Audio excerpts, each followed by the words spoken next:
Good evening, everyone. I'm calling this school committee meeting to order at, looks like 7:01. If you would, please join me in the Pledge of Allegiance. I pledge allegiance to the flag of the United States of America and to the republic for which it stands, one nation, under God, indivisible, with liberty and justice for all.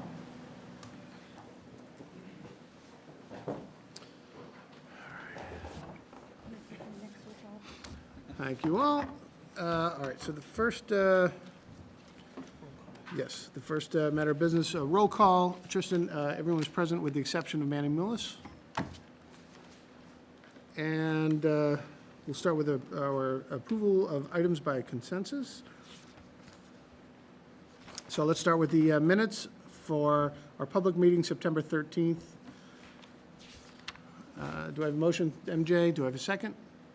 Jen? All those in favor? It's unanimous.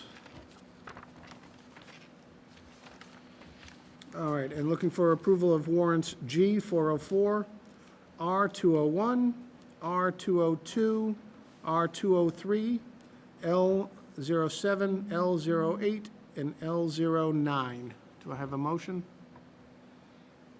Julie, second by Tom. All those in favor? All those opposed? All those abstain? Okay. So we've got, looks like 5-1 with one abstention. 5 in favor, 1 abstention is how I should have phrased it. All right, warrants payroll, 9/13/17, 9/20/17. May I have a motion? MJ, thank you. A second from Julie. All those in favor? And again, 5 in favor, 1 abstention. Warrants CF 05 and CF 06. May I have a motion? Tom, and a second from Peggy. All those in favor? Okay, that's 5 in favor, 1 abstention being Steve Bjork. All right. That concludes that calendar. All right, and that leads us to our superintendent's report. Paul? Thank you. I have a few items tonight I want to report out on. The first, on September 19th, 2017, the Massachusetts Interscholastic Athletic Association honored the 2017 Wilmington High School boys ice hockey team with an Educational Athletics Achievement Award for leadership. The team organized a breast cancer awareness game in February of 17, inspired by varsity and JV parents that have been battling breast cancer. The team raised approximately $1,600 for the Dana-Farber Cancer Institute. They also held a military appreciation game in February, and the team raised supplies to benefit local heroes, which prepares and sends care packages to local servicemen and women stationed overseas while serving in the armed forces. The team delivered those goods to the office of Louis Samaglia, the fourth of Wilmington's Director of Veteran Affairs, and the team helped box up and ship the packages to the troops. One of the care packages was sent to former Wilmington High School hockey player, U.S. Army Specialist Jimmy Davey, who was a recent recipient of the Bronze Star. So I think that's quite a very nice accolade for the ice hockey team.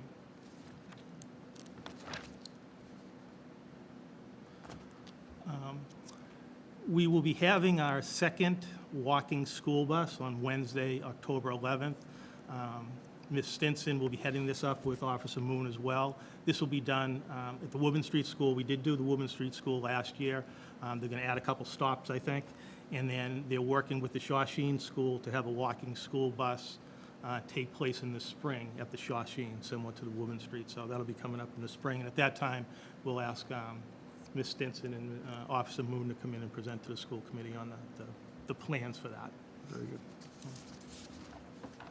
I want to remind the community that the second annual Candlelight Vigil, a night of healing and hope, is scheduled for October 5th at 6 p.m. at the Wilmington Town Common. And lastly, the WEF Walk. It's been named the Joanne Benton WEF Walk for this year, and it'll be occurring on Tuesday, October 31st. WEF is the Wilmington Education Foundation. And the walk reinforces the Wilmington Public Schools' belief in physical activity, healthy eating, nutrition, physical education for all students, academic success. And Ms. Stinson will be helping spearhead that as well. And that'll be for pre-K to grades 5. Thank you, Paul. Our next order of business is an update on the superintendent search. I am actually going to turn the chair over to Julie Broussard for this matter. Great. I just wanted to give folks an update. If you remember at our last meeting on the 13th, we heard 2 presentations. Those were the 2 firms that were recommended by our subcommittee. So we heard a presentation from MASC, otherwise known as Massachusetts Association of School Committees, and NESDEC, otherwise known as New England School Development Council. Both presentations gave us quite a bit to think about. We had an opportunity to ask questions that night, and we took a vote that evening to table further discussion, because I think those of us sitting here wanted a little time to absorb and think about the information that was shared. So we agreed that we would bring it up again tonight for further discussion. So being that here we are, anybody like to make any comments or raise any concerns about either firm? Mrs. Burns? I just simply want to say thank you for tabling this item till tonight. It did allow for me to better ponder the information that was discussed, and I feel very comfortable I'm very comfortable in the decision that I'm bringing to tonight. So I just want to thank you. Okay, anyone else? No? Okay. Seeing no further discussion, I think we're ready to take it to a vote. We do have 2 members that need to abstain, but I would entertain a motion to bring it to a vote. Mrs. Burns, second. Mr. Talbot, great. All those in favor of bringing it to a vote? That would be unanimous with 2 abstentions. All right, I'm just going to go down the line, essentially. There's only 4 of us here this evening. Mr. Talbot, MASC or NESDEC? NESDC. There you go. Thank you, Tristan. NESDEC. Mrs. Burns? NESDEC? Okay. Mrs. Broussard, NESDEC. And Mrs. Bryson? NESDEC. Okay, that would be unanimous. Thank you, with 2 abstentions. So our decision is we're going to move forward with NESDEC, New England School Development Council, to help us with that process. And we'll look forward to talking to them further. Thank you. Excellent. Great. All right, with that decision being made, I can jump back into the activity, and I guess we will now alert them that they were chosen. We'll also, if you would alert MASC as to our decision, and we'll get together with them and establish a timeline and the next steps going forward. Great, thanks. They probably already know. If we have any live tweeters here this evening, they probably already know. I suspect we have 1 or 2. Yes. How long of a turnaround will it take for us to enter into contract negotiations with them? I'm just curious, now that we've made the choice, guesstimate with regards to how, I can't recall how long it would take. I was just wondering. I think that would be very, very quick. Okay. Yeah. Within the next week or 2, or I don't want to put you on a timeline by any means, but I just kind of anxious to get started. Yeah, that would be, Paul, do you have any thoughts on that? Yeah, I think once you notify them, I think the next thing you want to have NESDEC in right away to talk to them about their proposal and so forth. So that should be able to happen fairly quickly. Very good. And I'll talk to Director of HR to reach out to Right. you, Mr. Julie, Stolz, and yeah. he'll put a couple letters together, one Okay. accepting, one not, but I'll have him run it by you and talk to you. Okay, great. Okay. Thank you. Steve, who reaches out to the subcommittee? Someone from the subcommittee reach out, or is it the To chair? NESDEC? To NESDEC and to MASC. Ken, our HR director, Ken will will reach out. reach out and do that. Yep. Yep. All right. All right, moving on. We promised during our last meeting, there was quite a bit of discussion amongst parents regarding the 8th grade field trip from Wilmington Middle School. We made a promise that we'd provide an update tonight, so we are prepared to do that. If I could, I'd like to invite Kevin Welch, interim principal of the middle school, to come and give us an update, a status on where we are. Last Thursday night, I held a parent meeting for the 8th grade parents. At that meeting, we reviewed some survey data that was sent out to parents and students. The meeting concluded with that I stated we were forming a subcommittee to look at possible alternatives for the 8th grade trip. The committee is going to consist of parents, students, teachers, and administration. I've reached out to the PAC this week to help coordinate the names of parents interested sitting on the committee. Student Advisory Council had their elections yesterday, actually, and I'm going to reach out to them to have some student members to sit on the committee as well. Excellent.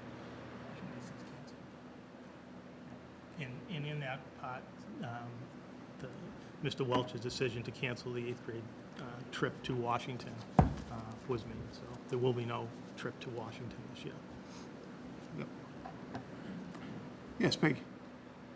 I'm hearing that some parents were getting together and getting quotes from different travel agencies, and they're putting together a trip that they think they're going to run. And I don't know how the rest of you feel, but I want to make it perfectly clear before they put any work into that I never intend to vote for a field trip that the parents are running. I think it's inappropriate. I don't think that that's what we're supposed to be doing. I had even asked Paul and Steve to take this part off the agenda tonight because I really felt that we're not supposed to be doing this. You're the principal, and whatever you come up with, then you bring something to the school committee, just like on any other thing that we do. We're not part of the whole process as we go along. And I felt uncomfortable, but you just gave an update, and I could live with that as long as nobody's going to be commenting on it. And I think that we just have to be firm and say, this is as far as we're willing to go. And if Paul and Steve, if maybe everybody doesn't agree with me, maybe the rest of the group doesn't agree with me, but I feel totally uncomfortable with the liability that anything involving parents. If it's wonderful for them to get together on their own during vacation, if they want to go with a little group of friends and go, that's fabulous. It has nothing to do with us. So I think we have to be very careful as a school committee as to how involved we get in this. And I think we've been involved far enough. So that's just how I'm feeling. We had mentioned last Thursday when we met that what goes in front of the school committee are school-sponsored field trips. So if a parent group wanted to run their own, that wouldn't be school-sponsored. So that would not come before you. It just, anything that's school-sponsored, which would have, staff organizing and coordinating it and running it, and, some staff chaperoning it. Okay, thank you. Yes, Tom? I guess I'm kind of confused about the trip in itself. Do we provide any funds for the trip? Like, does the school department, or is it all totally funded? Historically, for the DC trip, Yeah, for the DC trip. I don't believe that we've, So it's self-funded, and the only thing that really tied it to us is that the two teachers were doing it at one point. well, 2 teachers coordinate and a number of teachers chaperone. Okay, but they did it outside of the school time. I don't know that it's entirely true, but they weren't, But like, when the kids go on when they do this trip, is it during it's like during the school year. Oh, so it's during class time and they, Yeah. okay. MJ? I just want to add too, Tom, that the trip is not just a vacation. It's tied into the curriculum aspects. Well, yeah, no, I didn't Oh. think it like that. I Okay. was just I'm wondering sorry, I didn't mean to infer how that. we, why we had to vote on it. I was trying to figure out the connection. If we're not providing money for it, if we're not using school funds to pay for it, why we're getting involved in it. That's all. Well, because I think, and it's just my opinion, and I may be wrong, and I'll stand corrected if anybody would like to interject, is that part of this trip is done by the teachers, so it is school-sponsored, but it's also tied into aspects of the curriculum of what they're learning, Yeah. government, and so I think in that note, my perspective is that it would be a school Yeah, sponsored. I just wasn't sure. I Sure, just no, didn't no, know. no worries. Any overnight field trip, it has to be approved by the school committee. Right. Peggy, do you have, I was going to say, because we're giving $4 4 school days off. We're saying that the kids can go for 4 days and not be in the building. Technically, they're not off because they're still learning. I mean, it'd Right, I be didn't no mean- difference I if they meant go to not the in the Museum of building. Science for a Right. day. On the hands learning outside of the classroom, I guess, which is, I think, Yeah. something that we've discussed in years past with regards to broadening learning opportunities for our kids that go beyond the classroom. All right. I Yes, just Jill. say it's part of our policy and the school committee policy, and this does reside on the school website, that all out-of-state or extended overnight trips and excursions, except those required for student participation in tournament, competition, or contests, must have advanced approval from the school committee. So that's where we come into play. But we would really only consider things that are tied to the curriculum. We're not going to approve something that's just a vacation. So if there are folks that are looking to do some sort of trip on their own, great, go ahead and do it on your own, but it's not a school-sponsored trip. If any of our employees go, then it's school-sanctioned. If you're going to ask our people to go, not ours. Anything further? Kevin, anything to add? No, I think that's it. All right, thank you for your time, Kevin. Thank you.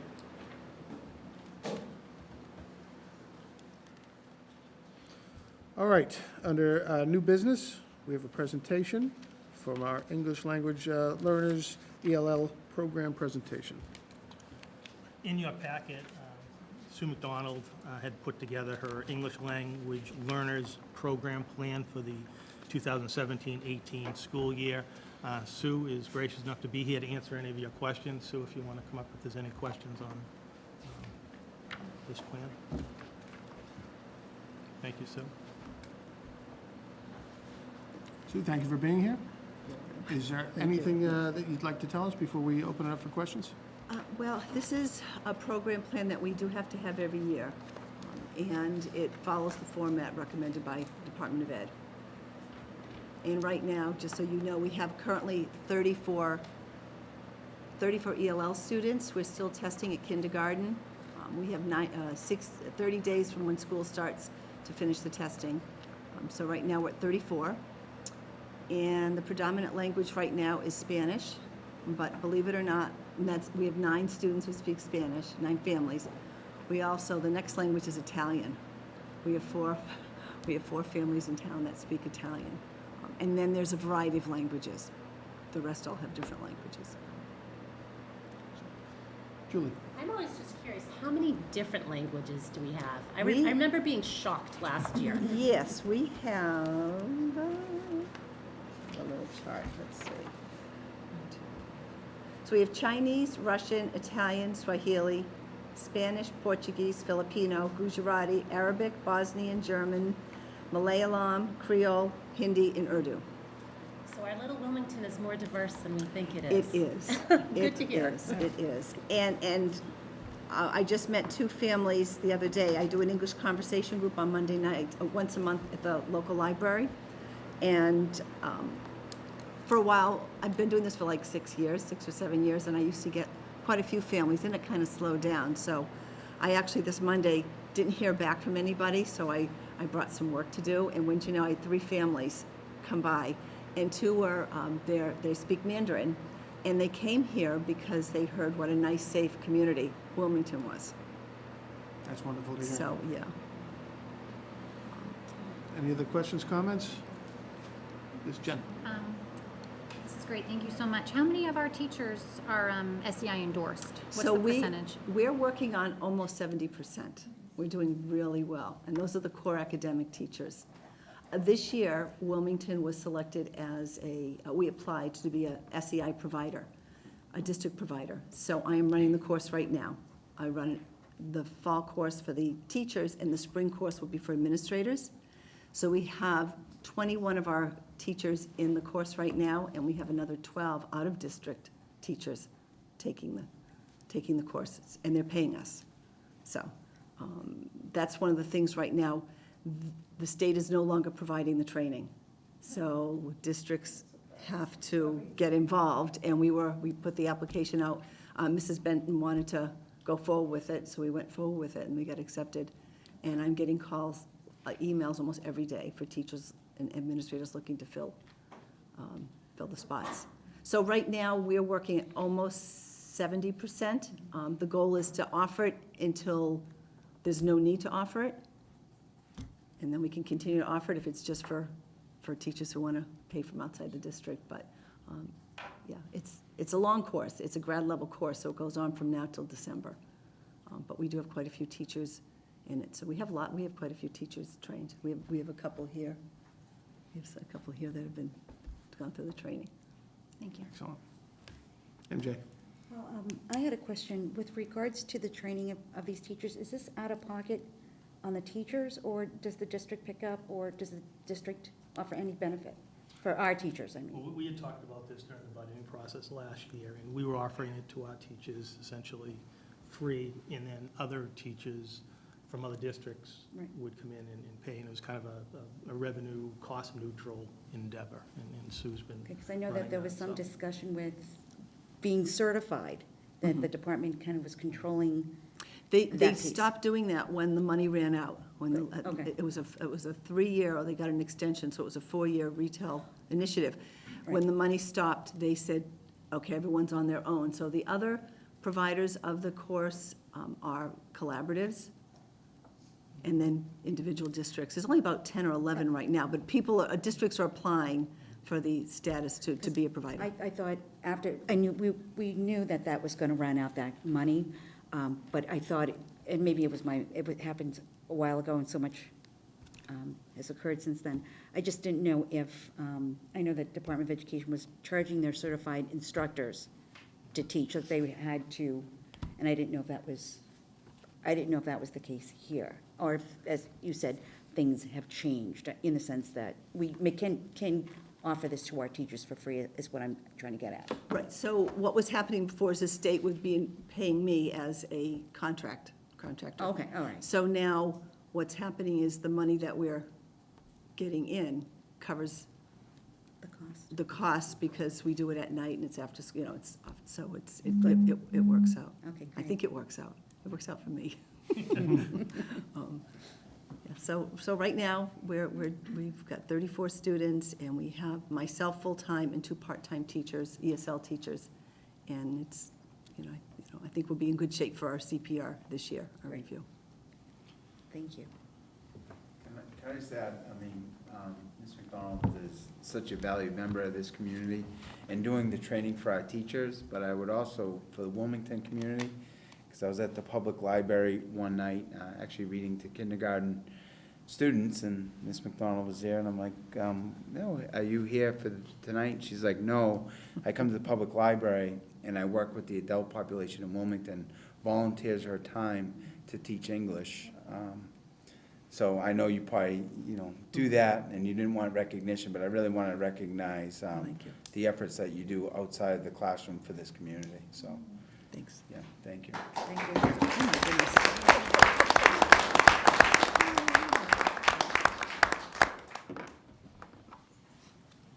All right, well, thank you so much for giving us the update, and we appreciate all you do. Thanks, you. Thanks, Sue.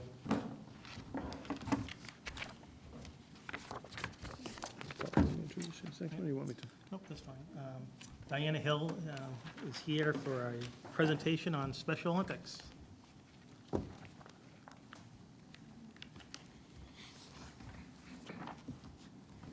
made a PowerPoint because we just have so many pictures from this event, and we thought we'd share some of them. So hopefully that will come up in a minute.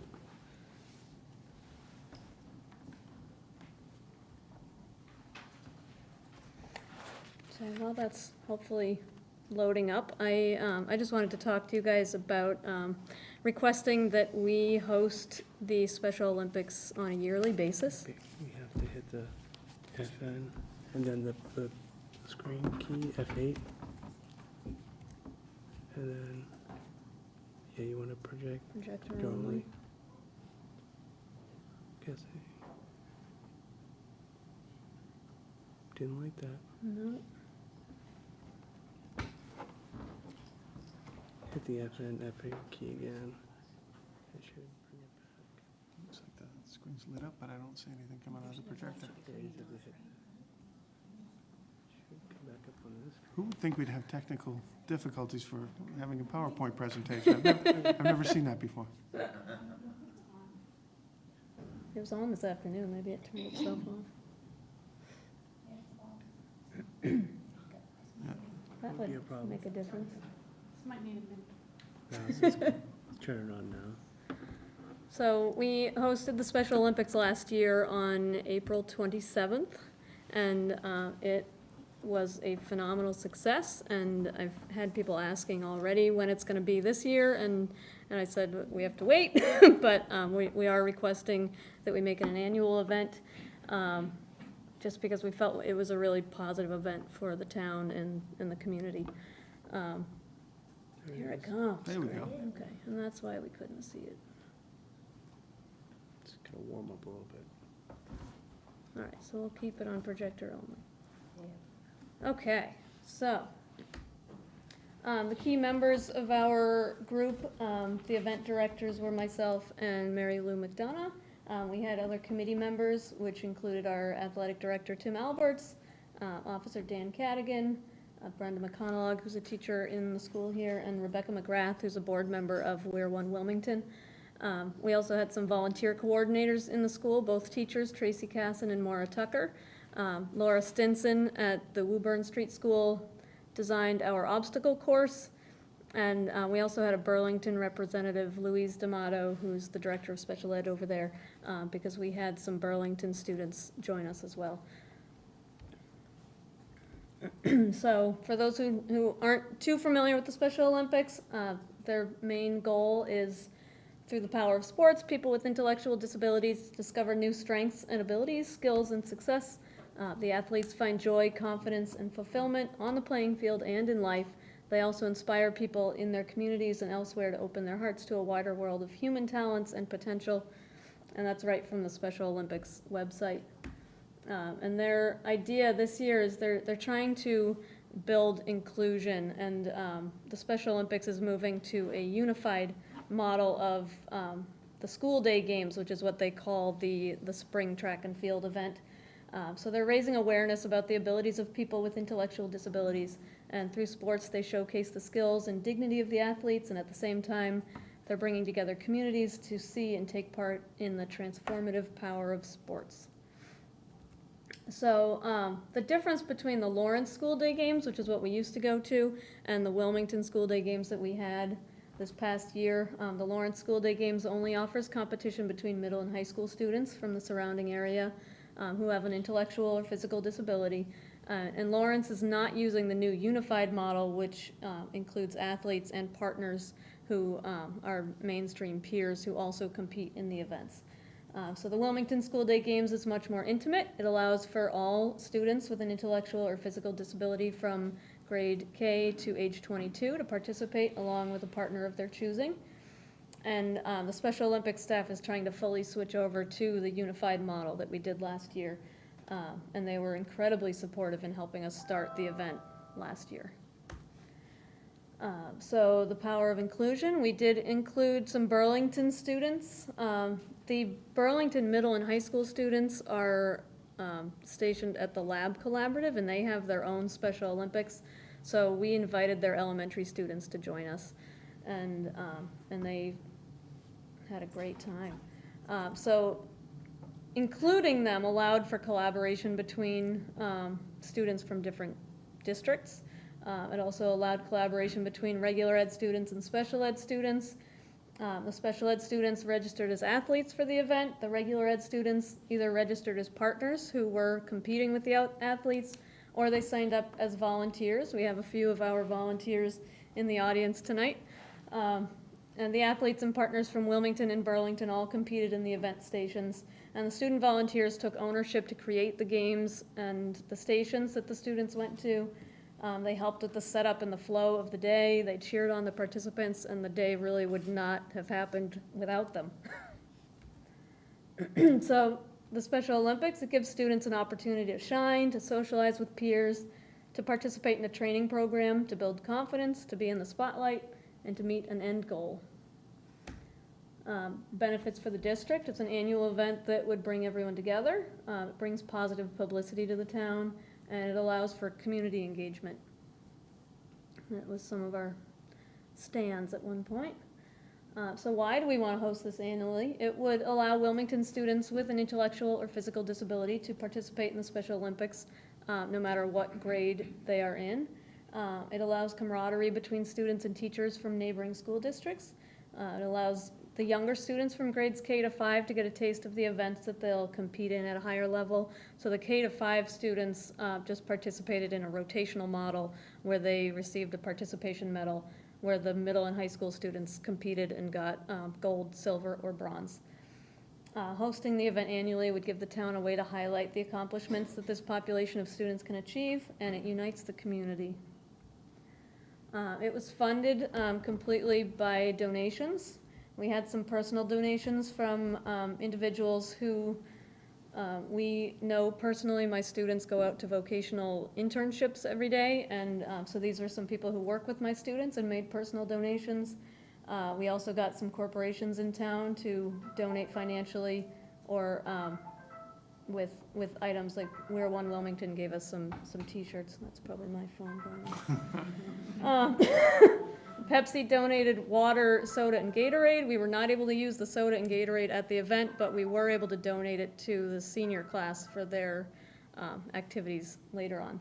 And Target gave us a $50 gift card the day before we had the event, and so we're holding on to it, so if we have a raffle for this coming year, we can raffle that off.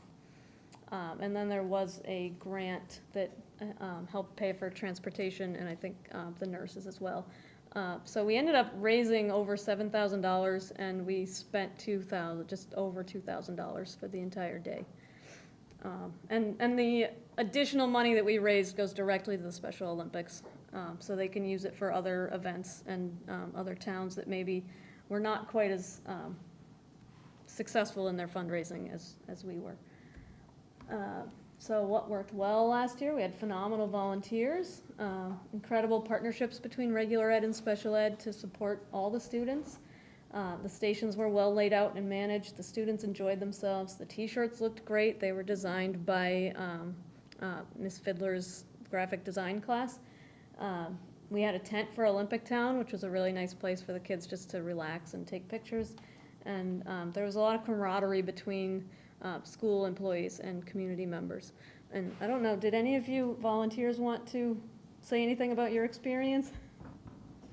You don't, if you don't want to.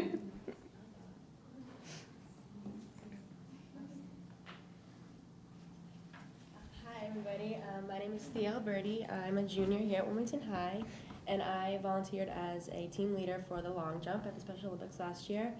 And I had a really great time, and I really hope that we can continue to do it.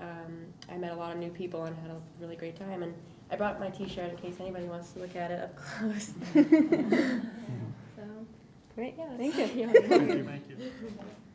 There are a few things we want to change for next year. We want to get the CPAC involved right from the beginning because we think they would be really helpful in getting communication out to families. We need to order more t-shirts. We want to get drawstring bags for the athletes and partners because we think that would be a nice little souvenir for them. And we're working to find some corporations that might donate or make a donation specifically for drawstring bags that could be filled with like a water bottle or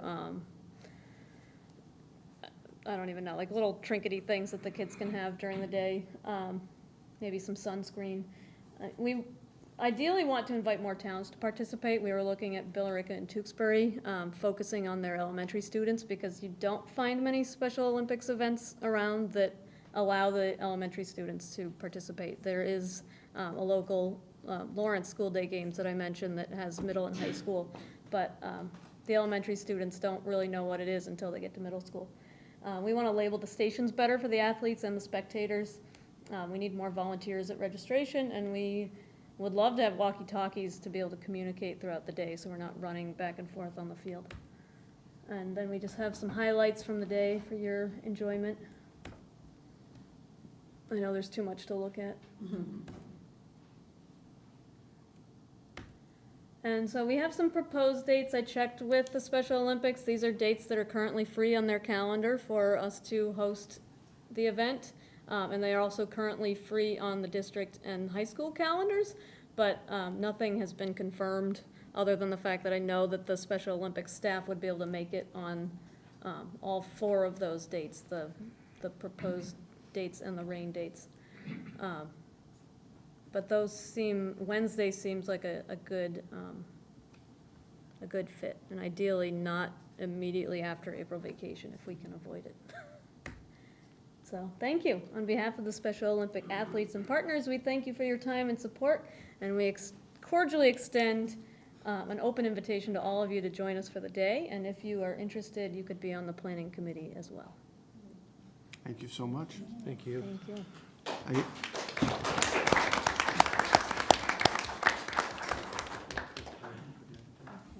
I know several of us attended the opening ceremonies last year. I know I was there, and it was uplifting, it was very exciting. It was absolutely fantastic. Does anybody have any questions, comments, or? I was just going to share, I'm happy to see that you have student volunteers here. My daughter also had the opportunity to volunteer at the middle school level. An awesome experience Yeah, great. for all those kids. Really great day. I certainly hope that we can continue this as a community. MJ? I just want to thank you and the planning committee and all the volunteers to put this on, because it's no small event, especially when you're dealing with such a national chapter.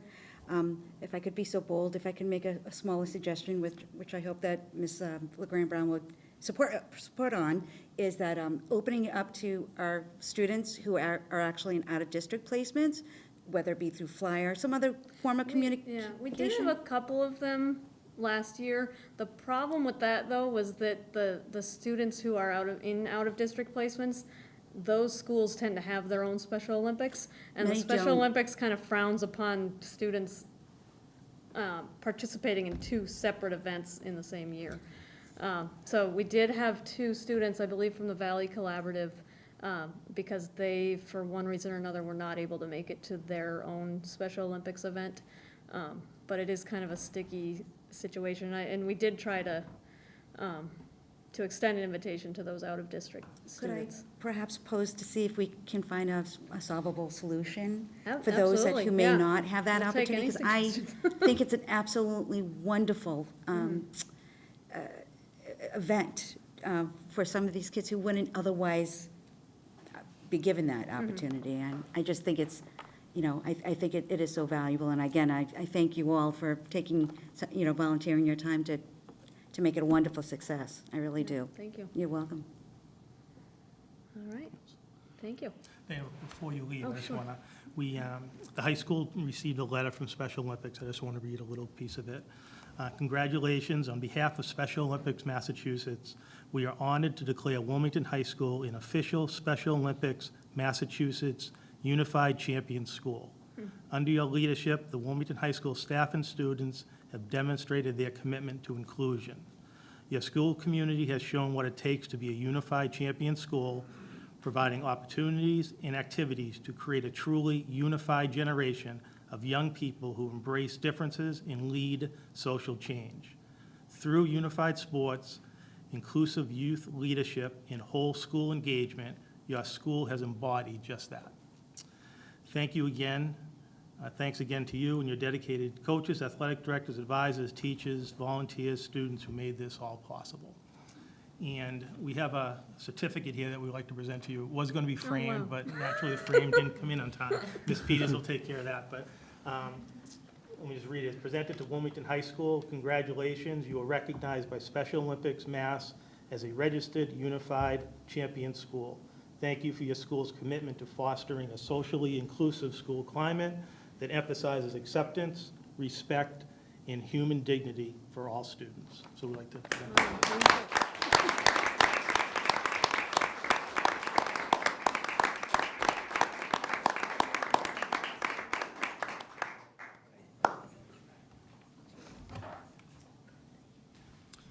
Thank you, and to all the volunteers for making this such a wonderful event in our town, for our students, and for the towns that participate. Thank you so much.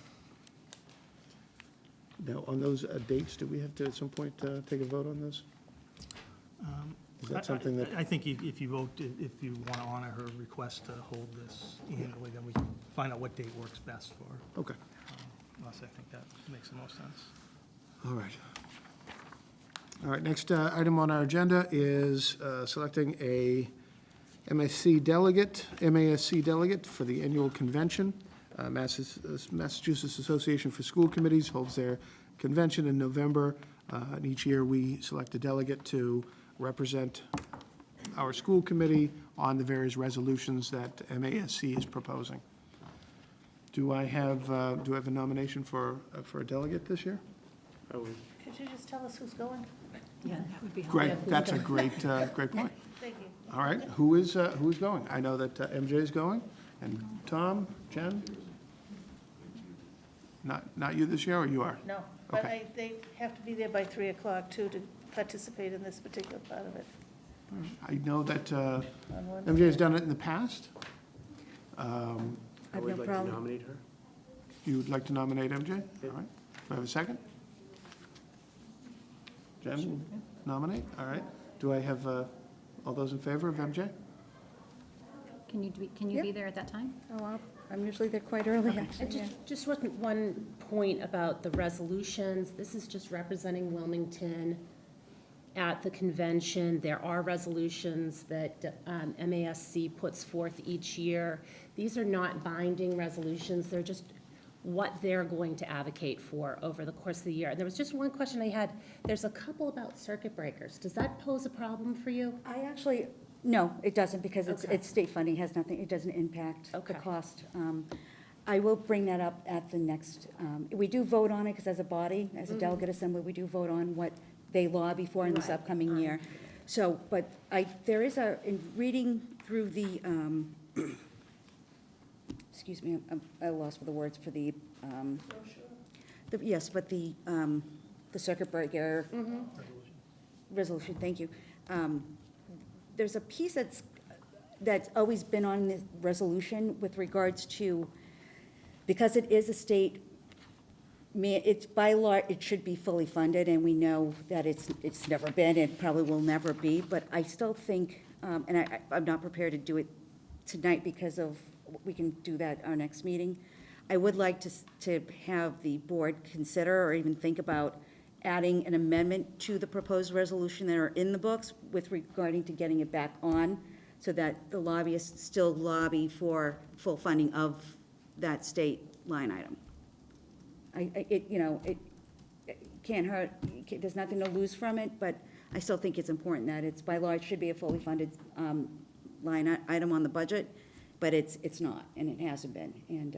And this year, I know that we're looking at, in our district, a lower percentage, I'm not saying this correctly, but like a reimbursement, because of what, Charlie Baker has budgeted or is allowing. So just something to think about for next meeting when we do go over the resolutions. And, because we'll be discussing them as to what the board feels we'd like to go with. Okay. And we'll receive these resolutions in our packet for next, Prior to, yes. prior to our next meeting. We probably, They've been MASC mailed. sends them to us. I know, Tom, you still go to the Roman House. They get mailed to you at the Roman House. But they do come from MASC to us individually. Sometimes you get a lot at once, so they can get lost in the shuffle. They're also on their website as well. And we can certainly supply copies if anybody needs. Absolutely. That'd be great, I think. All right. Did we take a vote? Yes. I heard a second, okay, all right. That concludes our scheduled agenda items, which leads us to public comments. If you would, be so kind as to approach the microphone. Sandra Trock, 69 McDonald Road, Wilmington. I think I've attended a workshop previously with regard to the superintendent search. So what brought me out, well, I'm a parent of 2 children in the system, middle school and elementary, okay? So what brought me out here this evening was to hear a little bit about the committee's thinking around the superintendent search and what brought you to your decisions this evening.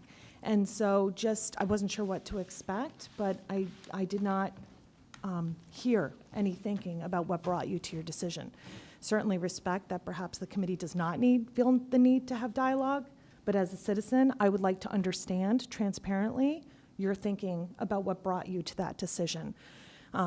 When I attended the workshop, I spoke a bit about the importance of bringing the community along and transparency. Certainly you voted individually this evening, but when there's not any discussion in the public forum about what persuaded you, for example, about NESTEC, which is an excellent firm, over, say, MASC, the public is not with you. We don't understand what's happening. So it's just food for thought as we go forward with the superintendent search, that I would encourage you to make some of your thoughts known and your persuasions as to why you found, in this case, one firm stronger than the other. Secondly, with regard to the field trip, I have to say that while there's been a lot of talk with regard to the teachers, and I am a middle school parent, I am concerned that I have not heard more from the superintendent with regard to supporting Mr. Welch in the process that's going on. Perhaps you have been involved from behind the scenes, but as a parent, with the amount of media that's been going on, I would like to hear more from the superintendent and what your partnership is with the principal and the schools, because I do feel from the outside looking in that the principal's a bit out on his own. Okay? So that's that. Last, just with reaction to this meeting, I certainly am pleased to hear about the SEI endorsement. I do find 70% to be low. 70%, especially when it's required, SEI is required for relicensure. One cannot continue their hire under the DESE if they don't have SEI endorsement. Additionally, a student cannot be placed who is an ELL receiving student, qualifying student, in a classroom where the teacher is not SEI endorsed, which then forces and drives placement. So I think that when we have discussion items that we come to the table, and if the committee is not aware of these items, that the committee is educated and made aware so that they can then ask questions accordingly. Thank you. Thank you. I would just say, were you able to see our meeting 2 weeks ago? Not fully with regard to which item? So we received presentations from. Yes. Okay, all right. Yes. So. But there was no dialogue, correct? By the committee? Certainly there were questions during that meeting. There was no dialogue tonight. That is correct. Dialogue in and among the committee, I mean? Oh, certainly not. Thank No. you. That's what I'm alluding to. Thank you. Yes, certainly not offline. No, that would not be appropriate. It's clarification. I'm not suggesting outside open meeting law. I'm suggesting within open public forum, a meeting. There were questions asked, and I certainly don't mean to challenge you. Just to clarify, there were definitely questions asked at the last meeting, and the decision was made to table it so that each person individually could digest the information given and then cast a vote this evening. And I hope that you can hear what I'm saying I is certainly that do. when the committee comes forward, it's an opportunity for the public to hear what the committee is thinking, because last time, in the last search, there was a concern that the committee had not been really very open. So this is an opportunity for the public, both here and at home, to hear what the committee's thinking. This is only the beginning of a very long process, so what I'm suggesting is that as we go forward, and I'm sure NESDEC will assist with that where it's possible to make thoughts known, that we do that, and that helps the public be engaged in the process. Steve? Thank you for your I think comments. what she was saying, and it could be wrong, is that she, when I said, you asked me my opinion of which one that, maybe I should say, I'm picking this because. No, I understand that, yeah. Yeah. Okay. MJ, you have something? I just want to respectfully say, though, too, that I'm glad that you brought it up. And as always, and I would highly suggest any parent or stakeholder to ask questions, just as you've done. I'd be happy to. Sometimes I get lost in that because I have been pondering it and crunching on it, and that may just be my human error. And sometimes I forget there's other people who haven't heard that perspective and may want that perspective. I'm happy to share it in public forum as long as just ask a question, because sometimes, I'm never at a loss for words, and I'm always willing to share my opinion. And I'll be happy to share my thoughts on that if you'd like. And I don't want to put my colleagues in any position, but sometimes I overlook that, and I apologize for that. It has no other intent. I respect that. I think this Okay. is comment, not dialogue, so I'd Okay. be happy to speak with the committee after or write to you. I hope you understand this is just feedback. It's okay? appreciated. And I don't feel that, I should be on the mic. I don't feel that the committee should be told, or telling the public, did you see, with all due respect, did you see the last meeting? Did you see the last meeting? I understand that's my responsibility, but as the public, I'm coming here, and there are people watching at home who are trying to stay engaged and keep abreast of the issues. And I do feel it's helpful if the committee says, so as last time, we met, and this is what we talked about. And to your point, yes, it's helpful, as you say, I'm suggesting NESDEC for this reason. So it's, I hope you understand this. I think with regard to public items, Communication's important. if I could just say, with regard to public items, the public cannot comment, as you know, during the item, but because public comment is at the end of your agendas instead of the front of your agendas, it might be something you think about to move comment to the front so that the public can attend, say what they need to say, and then you could factor that into your items. It's just a suggestion for the No, future. thank you very much. Thank you for your comments. Thank you for your input. Yes. Hi, I'm nervous, I've never done this before, so I had to prepare something. If I could ask you just to state your name and address just for the record? Sure, Melissa Erickson, I live on Mill Road in Wilmington, I've been in Wilmington for about 12 years now. Thank you very much for allowing me to speak. I had to prepare something because I like to keep myself organized when I talk. My oldest child is in the class of 2022, he's currently an 8th grade student at the Wilmington Middle School. I have a younger child who's also now currently in 6th grade. I have not had the privilege of knowing the teachers who have contributed a lot of time and energy to the previous Washington, D.C. field trips. It is unfortunate that neither my son nor I will be able to get that privilege. Before I continue, I want to emphasize that what I'm about to say has nothing, and I repeat nothing, to do with the teachers or the reasons why they chose to not move forward with the trip. I commend them for the well-oiled machine that the Washington, D.C. trip has been, and I am frankly disgusted with all the past behavior by parents and children that ultimately led them to this decision to not continue. This is not about the teachers or the decisions. Please let me be very, very clear about that particular point. I do not want my words misconstrued or interpreted to be anything that I am not directly saying. You don't know me, but I am a very direct person. In June of 2017, the Washington, D.C. trip was not on the usual school committee agenda. During the September 13, 2017 school committee meeting that I attended, a letter that had been received this past June was read out from the teachers who had run the trips, outlining their reasons why they no longer wish to do so. The parents of the class of 2022 received an email on September 11, 2017 from Mr. Welsh telling us that he had made the decision to cancel the trip, and I quote directly, "Currently, we have been unable to find a teacher to volunteer to organize this year's trip." The response was visceral, as the email was poorly written, poorly communicated, and offered nothing. What was the expectation when an email like that was sent out? Did they expect the parents not to respond?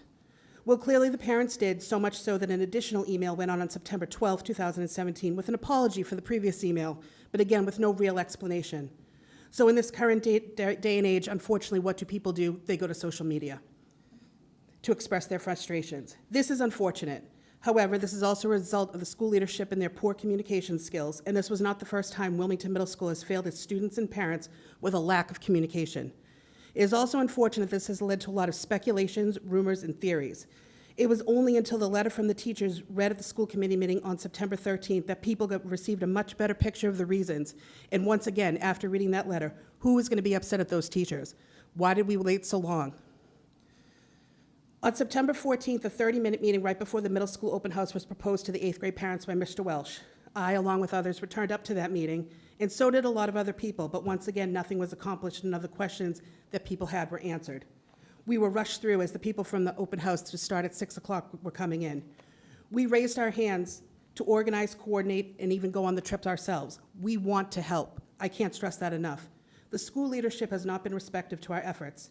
On another note, what was even more disappointing during that meeting is that Mr. Ruggiero and the 2 new school principals sat through the meeting and did not, 1, introduce themselves, or 2, really join in on the conversation. During all of this, I had emailed both Mr. Welsh and Mr. Ruggiero and told them that this line wasn't working. Actions needed to be taken, and they needed to be done in a timely manner. Thankfully, I do feel like this was heard, and we received a survey. Fast forward to Thursday, September 21st, there's another meeting where once again we were told that the Washington, D.C. trip wasn't happening. We were given the results of the survey, which to no surprise to anyone, but it was again confirmed, no D.C. trip. Nobody in the school was willing to step up, and the parents were not allowed to participate to have it be a school-sanctioned trip, which was disappointing. We've been told that the PAC, the Student Council, and the administration would come up with a plan. Here's the thing. I get that change happens. I've been dealing with organizational change for over 20 years in my professional life. What I don't get is why we just need to accept the change and have the kids get over it, because that's not how you institute change from leadership. In order for change to be accepted and implemented, you need buy-in from your stakeholders, which in this case are the parents. So I ask, why were the parents not communicated to over the summer when this trip was in jeopardy? Why were we not open to the lines of communications then, and why have we really tried to not resolve it? We really don't even know what our options are. We want to know, why can't we consider paying a stipend for the teachers for all their time and energy that goes into this trip? Why can't we hold the kids and the parents to a higher standard and enforce the rules and make them adhere to this and not allow poor behavior? We need to hold people accountable for their actions. Why can't the parents who are willing to volunteer step up to lead, run, organize, and volunteer this trip? Why can't the leadership of the middle school step up and say, we will do this for the class of 2022? We have 2 new vice principals at the school. Don't you think this would have been an excellent opportunity for them to show the kids what leadership is? You step up during times of crisis and try to be the change. You work to find solutions and ways to move forward. I ask for the reconsideration of the Washington, D.C. trip for the class of 2022. Let us help and let us find a way not to punish this class for previous people's actions. Let's make this a year they won't forget. Thank you. Thank you. Thank you for coming here and sharing that with us. Before you do, real quick, as far as just to address one thing on the timeline, Kevin had asked if there were any new coordinators willing to volunteer, and he didn't hear anything over the summer, so he made a second effort in September. That was why the timing of the announcement was the way it was. Can I just make a comment on that? And I understand that, but I think that we all knew when this wasn't on the agenda in June, we already knew. The speculation had already started to run rampant. People had already started to talk amongst themselves. We knew this was coming down the pike. What we're disappointed in is that we weren't engaged at that point to say, hey, this is in jeopardy. These are the reasons why. But you know what, let's try to find a way to work together. Because the alternatives that they're being proposed to these kids are day trips, local day trips, everything that these kids have done. They're missing out on the educational piece of this. They're missing out on the social piece, and an opportunity to be away from their parents, kind of learn to live on their own in respecting people that they are away with. It's unfortunate, and I really, I'm so disgusted when hearing that letter from September 13th made my heart churn. It is awful, and I'm embarrassed for those people that treated those teachers like that. But this class did not do that. And I really think that these kids need the opportunity to go to Washington, D.C. I thank you again for your comments. I will, just to say this real quick, I think, and I speak only for myself, but I think everybody in the committee would have some sense of this. I have one son who did go through 8th grade. I have 4 children who are preparing for 8th grade. I went on the 8th grade field trip. I remember, in fact, Mr. Birmingham's in the audience, was running it at the time. I remember what an amazing experience it was. I don't think anybody is less disappointed than you or the parents. I honestly, and I don't mean to minimize your feelings, but I empathize. I really do.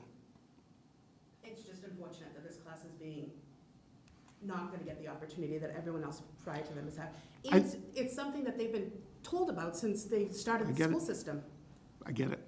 I will say this, just so there's nothing's misconstrued, it wasn't last year's class entirely. I know it was a combination of many leading up years. to that. I'm very well aware. I'm not pinning it on any one particular parent or one incident. Okay. Thank you. Thank you.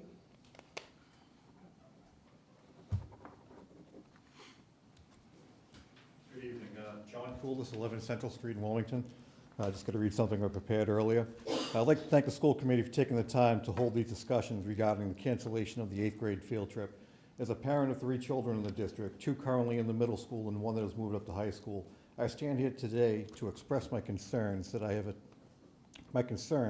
have attended the parent meetings, followed correct communication paths, but there are still many questions that have not been answered. To preempt any social media or other accusations, my concerns in this email surround the leadership of the school and not the teachers. I need this to be crystal clear. I was greatly disappointed to hear that this year's 8th grade trip to Washington, D.C. was canceled. This is an exciting time for the students and a very worthwhile educational experience. It is a shame that the teachers who volunteered the time and money were subjected to such criticisms and outright harassment by the parents of the previous classes. and listening to the letter written to the school committee from Mrs. Spinizzola or Mrs. Simmons, stepping down from the trip, I have to ask the question as to what was done to protect the teachers from these parents.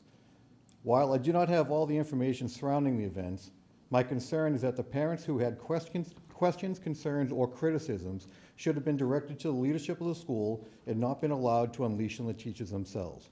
As we move forward, what is being done to prevent the same type of bullying that caused the teachers to back down?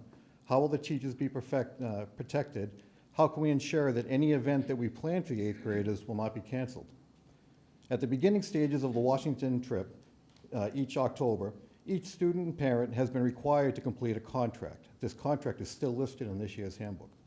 That lists the requirements needed in order to be eligible to attend the trip. It is public knowledge that there were students who did not meet the requirements and were still allowed to attend. Deviation from contracts has sent the wrong message, created confusion, and sends the message that it is okay to break the rules. It was important the leadership set the tone early and throughout the process that they were in charge and there was going to be zero tolerance. In addition to the parents, schools, and community having a trusting working relationship, it is vital that the students feel they're part of the team. Our children are respectful while in school and will not speak the true feelings about the cancellation, but they feel they are being punished for actions of others, which is true. It is difficult to hear your child cry and have to reassure them that the decision was not based upon anything that they did, but yet find a way not to create ill feelings to the previous year's classes. As I hear the community talking at sporting events and other gatherings, the reoccurring question I hear is, why were the parents not brought in as thought partners early on in the process? Had the community been brought in early to discuss the issues, there may have been time for the issues to be resolved so that we could find a member of the school district to lead the event. I am still in awe that out of the entire district, including the leadership, that there is not one person that would volunteer to lead the trip. Since the cancellation announcement, there have been many parents who have volunteered to coordinate and lead this trip. Many parents have spent hours looking into similar situations and how the issues were resolved so the trip could continue. In one local community, the mayor and aldermen stepped forward to lead the trip. While the decision has been made, I feel it's important that we look at the issues that led up to the cancellation of the trip and learn from each of them. It is important that as a community, we work together to rebuild the relationship between the students, school, and parents and prevent such unfortunate events from occurring in the future. Thank you. Thank you.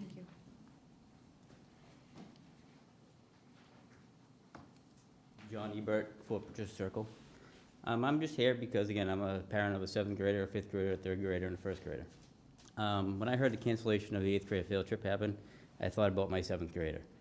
And when I heard that it was teachers running the trip that weren't getting the cooperation of parents where they made the decision to cancel it, I was just kind of prepared to kind of ask, because I saw in their letter that it took a year to get a disabled child to be able to go on a trip.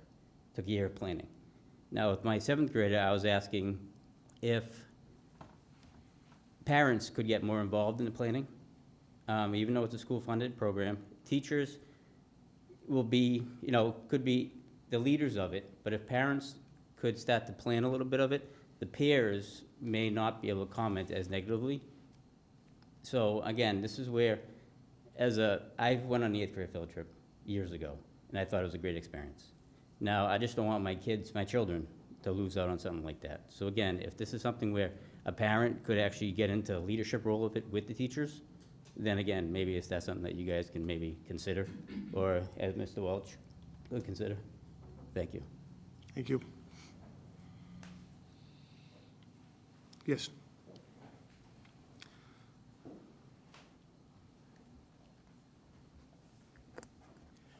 My name is Frank Birmingham, 8 Carson Ave, Wilmington. First of all, I want to thank the 3 parents who spoke tonight, because obviously the 8th grade field trip has meant an awful lot to you. And I, as a parent of 3 children who went on that 8th grade field trip, it meant an awful lot to me. Many of you have seen me on the sports fields, on the ski slopes, in and around town. I'm a retired teacher from Wilmington. I started teaching in 1975, just as I got out of the Navy. And the first person I met was Bill Peabody, and I was hired by Bill Fay, the 2 people who started that 8th grade field trip. 1975, we expanded it, and I was an integral part of that expansion. Let me tell you that the teachers who have done that field trip over the years, and the principals have been cooperative, the superintendent's office, the school committee has always been supportive of the teachers. And the teachers do it on a volunteer basis out of the kindness of the heart, and they want to do the right thing for the kids. I will say this, that having had great hopes that this 8th grade field trip could continue. But once I heard what the circumstances were and some of the verbal abuse that these teachers took, I myself would not volunteer for that field trip. It is just too much responsibility. Eating fast food and being up at 6:30 in the morning doing bed checks at 10 o'clock at night is not a vacation. It's 4 days away of work, but you do it because you love your kids. You love the students that you have. It was a great experience. Unfortunately, time changes. They always say that the only one who doesn't like change, the only person who likes change is a wet baby. Bad joke. All right. But it is time to move on. And I have total confidence. I have taught with Kevin Welch. He's been on the ski slope with me as a teacher when I was running the ski club, right? I know his involvement with kids. I have total confidence that between Kevin Welch, the superintendent, the school committee here, that the teachers will run several activities, bonding with these kids and giving them a very positive experience prior to them going up to Wilmington High School, Shawshene Tech, or other places.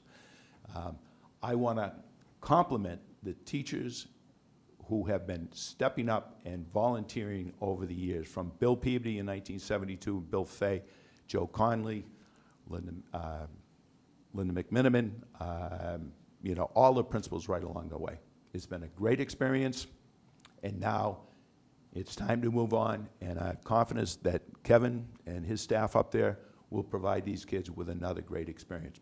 But unfortunately, with a liability aspect, I understand where these teachers are not willing to do that any longer. Thank you. Mr. Birmingham, how many years did you run the trip? How many years did I? Actually, Stephen, I was a big, you know, Bill Peabody and I are still best of buddies, right? Bill Fay and I are still very good friends. I was involved with that, with Bill right from the beginning, He and I started in 1972 doing our own little gig with a school bus down in Tennessee for 2 weeks camping. We were young and foolish. Now we're just old and foolish, you know. So I never actually ran the field trip, but I was a very integral part of it. It was Bill's field trip, and then Sue Schellenbach came along as Bill was getting out of it. But I always went to every year. Yeah, I remember you. Yeah, I thought you know, yeah. I believed in it. I believe in it. I still do. It was a great experience. I think the experience, I integrated my curriculum to support that field trip. I think that bonding of the kids together, I think that affective domain, as they say, you know, so that the kids appreciated a love of the learning and a experience of being on their own, as Bill Fay had written in his letter, you know, Mom wasn't picking up their clothes anymore, you know, they were with their friends, they had to make those choices. But when a child makes consistent bad choices in school, you can't expect a teacher to accept that danger, you know, in a situation, you know, down in Washington, D.C. Well, I'd just like to thank you, Mr. Peabody, certainly, Mr. Fay, and everybody who's been involved over the years for everything you put into it. Thanks, Steve. It's much appreciated. Appreciate it. All right. Any further? All right. Moving along to correspondence. MJ, do we have any correspondence today? Not tonight. All right. Thank you. All right. Future meeting dates. Sorry. Oh, I'm sorry, Jen, go ahead. Well, I see subcommittee reports, and I'm not sure if there's. I skipped right over that, didn't I? Skipped right over it, but I thought, well, I'll let you go back to it, and then I'm going to say I something. appreciate it. So we'll take this one out of order. Subcommittee reports, please. Well, I don't actually have a full subcommittee report. However, I was on I hear Mrs. Track's comment, and I just wanted to sort of address it a bit. I was on that committee, the subcommittee, to look through the proposals. And we brought here the two, MASC and NESDEC.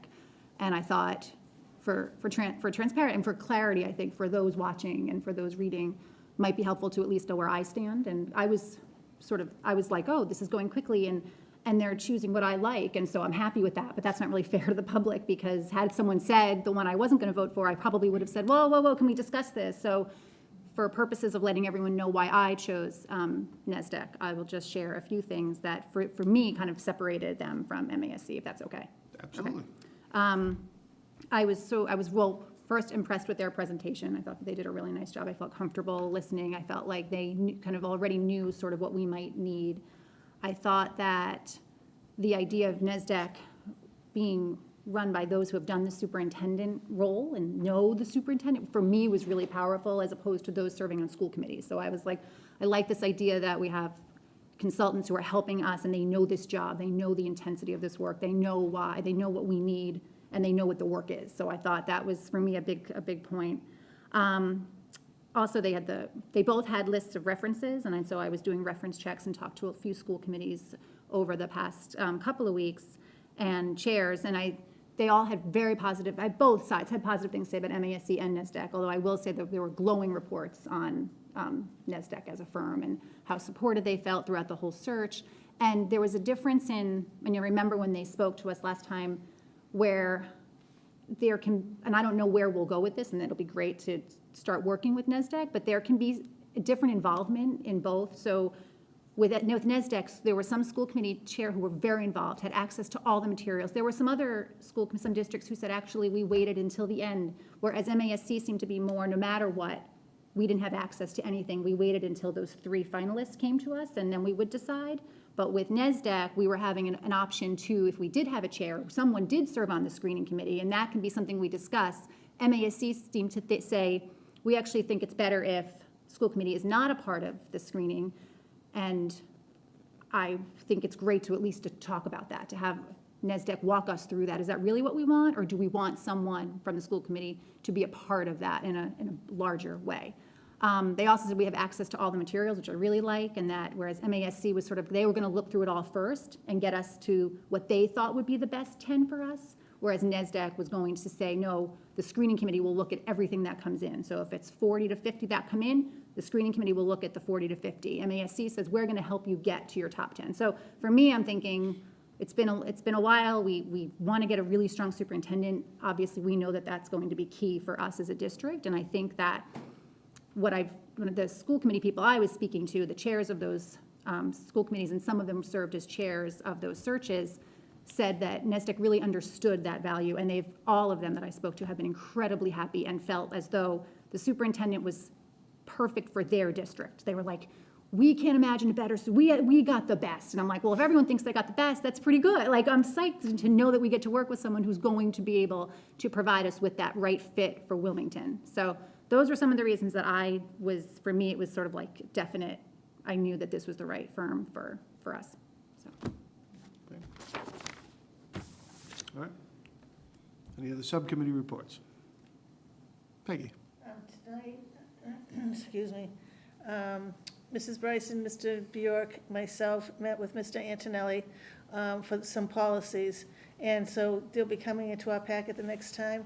And one has to do with the wellness program, and the other one has to do with they're trying to modernize municipal finance and government, and so it will help us to be more in line with the town.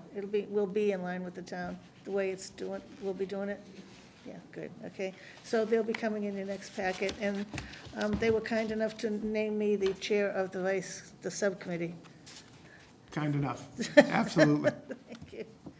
That was it. All right. Anything else? I'm sorry, could I say Yes, one of more course. thing?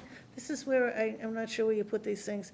I do have to mention that last night we had a meeting with Mr. Gallagher, and it was on homework, so we began that homework subcommittee. We're not really a subcommittee, we're a committee for you, for this superintendent.